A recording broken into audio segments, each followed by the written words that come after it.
Kate Chiviero, and I'm the owner of Infinite Glassworks. I'm in Eugenia, Ontario.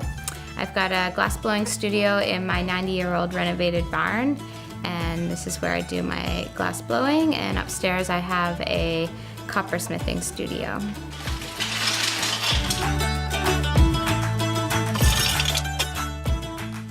So to begin, I start with a 2000 degree molten glass, which I get out of my glass blowing furnace. So I take a glass blowing rod and I dip the rod into the hot glass and bring it out. And from there I can add more and more layers of glass to make the piece bigger and bigger and bigger.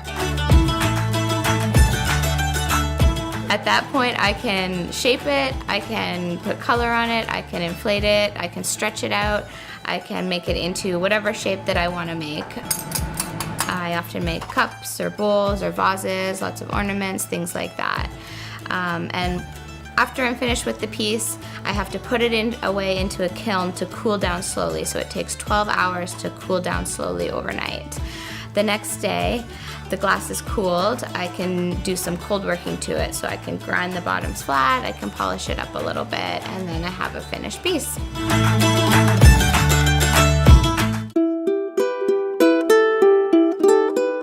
So my name's Jessie Hurt. Myself and my husband Darren, we do woodworking. We live near Walters Falls on a 25-acre property. Our bush is 1/3 pine and 2/3 mixed hardwood. And for the most part, we just kind of use stuff that's down to make little things like buttons and magnets, bigger things like cars.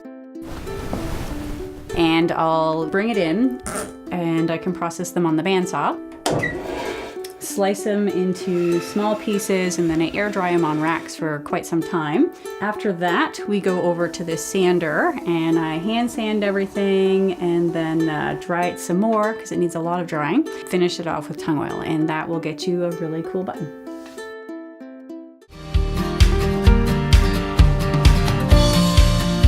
The Autumn Leaf Studio Tour, it's a lot of fun. It's a great opportunity to meet people. They come, they see, what you're working with, that you're actually making things. It's kind of that whole shift back to the handmade.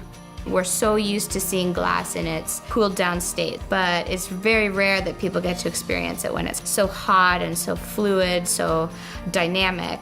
Because it's so cool to see that people can make things with their hands and, end up with this really neat product.